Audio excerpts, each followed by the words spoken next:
ನಮಸ್ತೆ ಸ್ನೇಹಿತರೆ, ಮತ್ತೊಮ್ಮೆ ನಿಮ್ಮ ಅಮೃತ.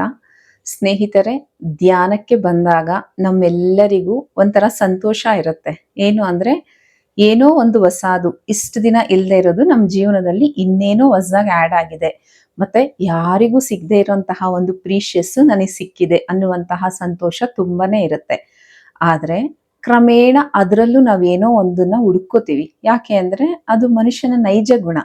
ನಾವು ಸೈಲೆಂಟ್ ಆಗಂತೂ ಇರಲ್ಲ, ಏನೋ ಒಂದನ್ನ ಹುಡುಕುತ್ತಾ ಇರ್ತೀವಿ. ಈಗ ಧ್ಯಾನಿಗಳೆಲ್ಲರಲ್ಲೂ ಕೂಡ ಒಂದು ಕ್ವಶನ್ ಬರುತ್ತೆ. ತುಂಬಾ ಜನಕ್ಕೆ ಧ್ಯಾನವನ್ನ ಸ್ಟಾರ್ಟ್ ಮಾಡಿದ ತಕ್ಷಣ ಪ್ರಕೃತಿ ಕಾಣಿಸುತ್ತೆ, ಭಗವಂತ ಕಾಣಿಸ್ತಾರೆ, ಅವ್ರಿಷ್ಟ ಪಾತ್ರಧಾರಿಗಳು ಅಥವಾ ಯಾರಾದ್ರೂ ಅವರು ತೀರೋಗಿರುವಂತಹ ಪೂರ್ವಿಕರು ಕಾಣಿಸ್ಕೊಳ್ತಾರೆ, ಬಾಬಾ, ಸಾಯಿನಾಥ, ಈ ತರ ಎಷ್ಟೊಂದ್ ಜನ ಕಾಣಿಸ್ತಾ ಇರ್ತಾರೆ. ನಮ್ಮ ಇಷ್ಟ ದೇವರುಗಳು, ಪ್ರಕೃತಿ, ಇದೆಲ್ಲ ಕಾಣಿಸಿದಾಗ ಒಂಥರ ಯಾವತ್ತೂ ನೋಡದೇ ಇರುವಂತಹ ಲೋಕವನ್ನ ಅವ್ರು ನೋಡ್ತಾರೆ. ಅವ್ರಿಗೆ ಅದೆಷ್ಟು ಖುಷಿ ಕೊಡುತ್ತೆ ಅಂದ್ರೆ, ಇನ್ನೂ ಸ್ವಲ್ಪ ಹೊತ್ತು ಧ್ಯಾನ ಮಾಡೋಣವಾ, ಇನ್ನೂ ಸ್ವಲ್ಪ ಹೊತ್ತು ಮಾಡೋಣವಾ ಅಂತ ಒಂದು ಸತಿ ಧ್ಯಾನ ಮಾಡಿ ಕಣ್ ತೆಗೆದ್ರೆ ಅವ್ರದೇ ಎಕ್ಸ್ಪೀರಿಯನ್ಸಸ್ನ ಅವ್ರು ಹೇಳ್ತಾ ಹೋಗ್ತಾ ಇರ್ತಾರೆ. ಅಷ್ಟು ಹ್ಯಾಪಿ ಆಗಿರ್ತಾರೆ, ಖುಷಿಯಾಗಿರ್ತಾರೆ. ಇನ್ನ ಕೆಲವರಲ್ಲಿ ಎಷ್ಟೇ ಧ್ಯಾನ ಮಾಡಿದ್ರು ಅವ್ರಿಗೆ ಏನು ಕಾಣಿಸಲ್ಲ.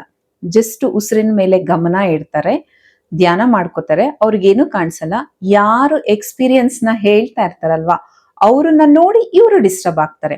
ಅಂದ್ರೆ ನನ್ ಧ್ಯಾನ ಮಾಡ್ತಾ ಇರೋದು ರಾಂಗ, ನನ್ ಮಾಡ್ತಾ ಇರೋ ವೇ ರಾಂಗ, ಅಥವಾ ನಾನು ಅದಕ್ಕೆ ಧ್ಯಾನಕ್ಕೆ ಅರ್ಹರಲ್ವಾ, ಅವ್ರಿಗೆ ಬರ್ತಾ ಇರೋ ಎಕ್ಸ್ಪೀರಿಯನ್ಸ್ ನನಗೆ ಯಾಕೆ ಬರ್ತಾ ಇಲ್ಲ? ಭಗವಂತನಿಗೆ ಎಲ್ಲರೂ ಮಕ್ಕಳೇ, ಧ್ಯಾನಿಗಳೆಲ್ಲ ಒಂದೇ, ಆತ್ಮ ಬಂಧುಗಳು ಒಂದೇ ಅಂದಾಗ ಮತ್ ನನಗೆ ಯಾಕೆ ಎಕ್ಸ್ಪೀರಿಯನ್ಸ್ ಬರ್ತಾ ಇಲ್ಲ, ನನಗೆ ಯಾಕೆ ವಿಷನ್ಸ್ ಬರ್ತಾ ಇಲ್ಲ ಅಂತ ಅವರಲ್ಲೊಂದು ಕ್ವಶನ್ ಮಾರ್ಕ್ ಬರುತ್ತೆ. ಈ ದಿನ ಯಾರಿಗೆ ಎಕ್ಸ್ಪೀರಿಯನ್ಸಸ್ ಬರುತ್ತೋ ಅವರನ್ನ ವಿಷನರ್ಸ್ ಅಂತ ಕರಿತೀವಿ. ಅಂದ್ರೆ ಅವರು ಪ್ರಕೃತಿಯನ್ನ, ಭಗವಂತನನ್ನ, ಅಥವಾ ಯಾವತ್ತೂ ನೋಡದೇ ಇರುವಂತಹ ಡಿಫ್ರೆಂಟ್ ಲೋಕಗಳನ್ನ, ಡಿಫ್ರೆಂಟ್ ಪ್ರಪಂಚಗಳನ್ನ ಯಾವತ್ತೂ ಮುಡ್ತಾ ಇರುವಂತಹ ಸ್ಪರ್ಶವನ್ನ ಮಾಡಿ ಬಂದಿರ್ತಾರೆ. ಅವರನ್ನ ವಿಷನರ್ಸ್ ಅಂತ ಕರಿತೀವಿ. ಇವರನ್ನ ತಾಯಿಗೆ ಹೋಲಿಸ್ತೀವಿ. ಇನ್ನ ಯಾರಿಗೆ ಎಕ್ಸ್ಪೀರಿಯನ್ಸ್ ಬರಲ್ವೋ ಹಾಗಂತ ಅವ್ರೇನು ಕಮ್ಮಿ ಅಲ್ಲ, ಅವರನ್ನ ಸ್ಟಾಕರ್ಸ್ ಅಂತ ಕರಿತೀವಿ. ಅವರನ್ನ ತಂದೆಗೆ ಹೋಲಿಸ್ತೀವಿ. ಅವ್ರೇನು ಅಂದ್ರೆ ಭೌತಿಕವಾಗಿ ಅವ್ರಿಗೆ ಚೇಂಜಸ್ ಇರುತ್ತೆ, ಧ್ಯಾನ ಮಾಡಿರ್ತಾರೆ, ಮಾಡಿರುವಂತಹ ತೃಪ್ತಿ ಇರುತ್ತೆ ಕಂಪ್ಲೀಟ್ ಆಗಿ. ಮತ್ತೆ ಔಟರ್ ಚೇಂಜಸ್, ಅವರು ಯಾವ ಸಂಕಲ್ಪವನ್ನ ಇಟ್ಕೊಂಡು ಧ್ಯಾನಕ್ಕೆ ಬಂದಿರ್ತಾರೋ ಅವೆಲ್ಲ ಕ್ರಮೇಣವಾಗಿ ಈಡೇರ್ತಾ ಇರುತ್ತೆ. ಇಲ್ಲಿ ಯಾರು ಜಾಸ್ತಿನೂ ಅಲ್ಲ, ಯಾರು ಕಡಿಮೆನೂ ಅಲ್ಲ. ಯಾರಿಗೆ ಎಕ್ಸ್ಪೀರಿಯನ್ಸ್ ಆಗುತ್ತೋ ಅವ್ರನ್ನ ವಿಷನರ್ಸ್ ಅಂತ, ಯಾರಿಗೆ ಔಟರ್ ಚೇಂಜಸ್ ಆಗ್ತಾ ಇರುತ್ತೆ ಅವ್ರಿಗೆ, ಅಂದ್ರೆ ಹೊರಗಡೆಯಿಂದ ಅವರಿಗೆ ಚೇಂಜಸ್ ಆಗ್ತಾ ಇರುತ್ತೆ. ಹೇಗೆ ಅಂದ್ರೆ, ಇದಕ್ ಮುಂಚೆ ನನಗ್ ತುಂಬಾ ಕೋಪ ಇತ್ತು, ಇವಾಗ ಕೋಪ ಕಮ್ಮಿ ಆಗಿದೆ. ಇದಕ್ ಮುಂಚೆ ನಾನು ಇಷ್ಟು ಫೇರ್ ಆಗಿ ಕಾಣ್ತಾ ಇರ್ಲಿಲ್ಲ, ಇವಾಗ ನನಗೆ ಒಳಗಡೆಯಿಂದ ಇನ್ನರ್ ಗ್ಲೋ ಬರ್ತಾ ಇದೆ. ಇದಕ್ ಮುಂಚೆ ನಾನು ಸಮಾಧಾನವಾಗಿರ್ಲಿಲ್ಲ, ಈಗ ನಾನು ಸಮಾಧಾನವಾಗಿದ್ದೀನಿ. ಈ ರೀತಿ ಅವ್ರಿಗೆ ಔಟರ್ ಚೇಂಜಸ್ ಬರ್ತಾ ಇರುತ್ತೆ. ಇವ್ರನ್ನ ಸ್ಟಾಕರ್ಸ್ ಅಂತ ಕರಿತೀವಿ. ಅಂದ್ರೆ ಇಲ್ಲಿ ಧ್ಯಾನದಲ್ಲಿ ಯಾರು ಕಮ್ಮಿನೂ ಅಲ್ಲ, ಯಾರು ಜಾಸ್ತಿನೂ ಅಲ್ಲ. ವಿಷನರ್ಸ್, ಸ್ಟಾಕರ್ಸ್. ತಂದೆ ತಾಯಿರಲ್ಲಿ ಯಾರು ಗ್ರೇಟ್? ಯಾರು ಗ್ರೇಟ್ ಅಲ್ಲ. ಆದ್ರೆ ಧ್ಯಾನವನ್ನ ಬಿಡದಿರ ಕಂಟಿನ್ಯೂಷನ್ ಆಗಿ ಮಾಡೋದವ್ರೆ ಗ್ರೇಟ್. ಮತ್ತಿಲ್ಲಿ ಇನ್ನೊಂದು ಎಕ್ಸ್ಪೆಕ್ಟೇಷನ್ ಇಟ್ಕೋತೀವಿ. ಯಾರಿಗಾದ್ರೂ ನಾವು ಧ್ಯಾನ ಹೇಳ್ಕೊಡ್ಬೇಕಾದ್ರೆ ಏನೋ ಒಂದು ಪ್ರಾಬ್ಲಮ್ ಅವ್ರು ಹೇಳ್ತಾರೆ, ಆ ಪ್ರಾಬ್ಲಮ್ ನ ಕೇಳಿಸ್ಕೊಂಡು ಆಯ್ತು 41 ಡೇಸ್ ಮಾಡಿ ನಿಮ್ಮ ಪ್ರಾಬ್ಲಮ್ಸ್ ಕ್ಲಿಯರ್ ಆಗುತ್ತೆ ಅಂತೀವಿ. ಕರೆಕ್ಟಾಗಿ ಕೌಂಟ್ ಮಾಡ್ಕೊಂಡಂಗೆ 20 ದಿನನೋ 25 ದಿನನೋ ಆಗಿದ ತಕ್ಷಣ ನೀವ್ ಹೇಳಿದ್ರಿ ಏನು ಚೇಂಜಸ್ ಆಗಿಲ್ಲ ಅಂತಾರೆ. 41 ಡೇಸ್ ಆದ್ಮೇಲೆ ನೀವು ಹೇಳಿದ್ರಿ ನಾವು ಮಾಡಿದ್ವಿ ಏನು ಚೇಂಜಸ್ ಆಗಿಲ್ಲ ಅಂತಾರೆ. ಆದ್ರೆ ಏನೋ ಚೇಂಜಸ್ ಆಗ್ಬೇಕು ಅಂತ ಎಕ್ಸ್ಪೆಕ್ಟೇಷನ್ ಇಟ್ಟು ಮಾಡಿದ್ರೆ ಖಂಡಿತವಾಗ್ಲೂ ಏನು ಆಗಲ್ಲ. ಎಲ್ಲವನ್ನ ತಗೋತಿರಲ್ವಾ, ಈಗ ನೀವು ಊಟ ಮಾಡ್ತೀರಾ, ಊಟ ಮಾಡಿದಾದ್ಮೇಲೆ ಆ ಊಟ ಯಾವ್ಯಾವ ಅಂಗಕ್ಕೆ ಹೋಗುತ್ತೆ, ಎಲ್ಲಿ ಬ್ಲಡ್ ಸಪ್ಲೈ ಆಗುತ್ತೆ, ಎಲ್ಲಿ ಫ್ಯಾಟ್ ಆಗಿ ಕನ್ವರ್ಟ್ ಆಗುತ್ತೆ ನಾವು ನೋಡ್ತೀವ. ಆಲ್ ಓವರ್ ನಾವು ಉಸಿರಾಡ್ತಾ ಇದೀವಿ, ನಮಗ್ ಸ್ಟ್ರೆಂತ್ ಇದೆ. ಇದೇ ತರನೇ ಒಂದು ಟ್ಯಾಬ್ಲೆಟ್ ತಗೋತೀವಿ, ಡಾಕ್ಟರ್ ಹತ್ರ ಹೋಗ್ತೀವಿ, ಜ್ವರ ಬಂದ್ರೆ ನಂಬಿ ಒಂದು ಟ್ಯಾಬ್ಲೆಟ್ ತಗೊಳ್ತೀವಿ.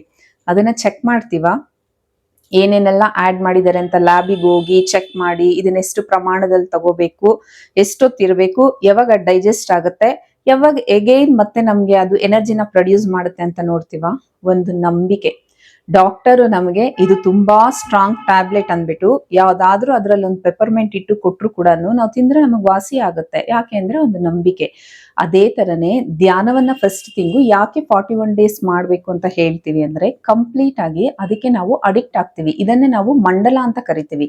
ಯಾವುದೇ ಒಂದು ವ್ರತ, ಪೂಜೆ ಅಥವಾ ಯಾವುದೇ ಒಂದು ಸಂಕಲ್ಪವನ್ನ ತಗೊಂಡಾಗ ನಾವು ಕಾಮನ್ ಆಗಿ ಭಕ್ತಿ ಯೋಗದಲ್ಲೂ ಕೂಡ 41 ಡೇಸ್ ಮಾಡ್ತೀವಿ. ಯಾಕೆ ಅಂದ್ರೆ ಅದನ್ನ ಸ್ಟ್ರಾಂಗ್ ಆಗಿ ನಮ್ಮೊಳಗಡೆ ಕೂರ್ಸ್ಕೊಳ್ಳೋದಕ್ಕೆ. ಪಾಠ ಓದಿ ಹೋಮ್ ವರ್ಕ್ ಮಾಡಿದ್ರೆ ಆಗಲ್ಲ. ಆಕ್ಚುಲಿ ನೋಟ್ಸ್ ಬರೀಬೇಕು. ನೋಟ್ಸ್ ಹೇಗ್ ಬರಿತೀವಿ ಹೇಳಿ? ಹೋಮ್ ವರ್ಕ್ ಆ ದಿನಕ್ಕೆ ಬರಿತೀವಿ, ಅದು ಕಂಪ್ಲೀಟ್ ಆಗುತ್ತೆ, ತಗೊಂಡೋಗಿ ಟೀಚರ್ಸ್ ಹತ್ರ ತೋರಿಸಿ ಕಂಪ್ಲೀಟ್ ಮಾಡ್ತೀವಿ. ಬಟ್ ನೋಟ್ಸ್ ಎಲ್ಲಿಗೆ ಪ್ರಿಪೇರ್ ಮಾಡ್ಕೋತೀವಿ? ಎಕ್ಸಾಮಿನೇಷನ್ಗೆ ಪ್ರಿಪೇರ್ ಮಾಡ್ಕೋತೀವಿ. ಅದೇ ತರ ನಮ್ಮ ಮುಂದಿನ ಪ್ರಯಾಣಕ್ಕೆ ಪ್ರಿಪರೇಷನ್ನೇ ಈ ಧ್ಯಾನ. ಧ್ಯಾನ ಎಷ್ಟು ನಿಷ್ಠೆಯಿಂದ ಮಾಡ್ತಾ ಇದ್ದೀರಾ, ಎಷ್ಟು ಕಂಟಿನ್ಯೂಷನ್ ಆಗಿ ಮಾಡ್ತಾ ಇದ್ದೀರಾ, ಎಷ್ಟು ಕನ್ಸಿಸ್ಟೆನ್ಸಿಲ್ ಮಾಡ್ತಾ ಇದ್ದೀರಾ ಅನ್ನೋದು ಇಂಪಾರ್ಟೆಂಟು. ನಾನು ಧ್ಯಾನಿ ಅನ್ನುವಂತಹ ಅಹಂಕಾರನೂ ಬೇಡ, ನನಗೇನೂ ಆಗ್ತಾ ಇಲ್ಲ, ಇಷ್ಟು ವರ್ಷಗಳಿಂದ ಮಾಡ್ತಾ ಇದ್ದೀನಿ ಅಥವಾ ಇಷ್ಟು ದಿನಗಳಿಂದ ಮಾಡ್ತಾ ಇದ್ದೀನಿ ಅಂತ ಇನ್ಫೀರಿಯಾರಿಟಿಗೂ ಹೋಗೋದು ಬೇಡ. ಕೇವಲ ನಾವು ಮಾಡ್ತಾ ಇರೋದೆಲ್ಲ ಲೆಕ್ಕಾಚಾರ ನಡೀತಾ ಇರುತ್ತೆ. ಮತ್ತೆ ಕೆಲವೊಂದು ಟೈಮಲ್ಲಿ ಏನಾಗುತ್ತೆ ಅಂದ್ರೆ ನಮಗೆ ರಿಸಲ್ಟ್ ಬರ್ತಾ ಇರುತ್ತೆ, ಬಟ್ ನಾವ್ ಅನ್ಕೊಂಡಿರೋ ರಿಸಲ್ಟ್ ಬಂದಿರಲ್ಲ. ಅದಕ್ಕೆ ವೇಟ್ ಮಾಡಿ. ನೀವು ಹೇಳಿದ್ರಿ, ನಾವು ಮಾಡಿದ್ವಿ, ಆಗ್ಲಿಲ್ಲ ಅಂತೀವಿ. ಖಂಡಿತವಾಗ್ಲೂ ಅಲ್ಲ.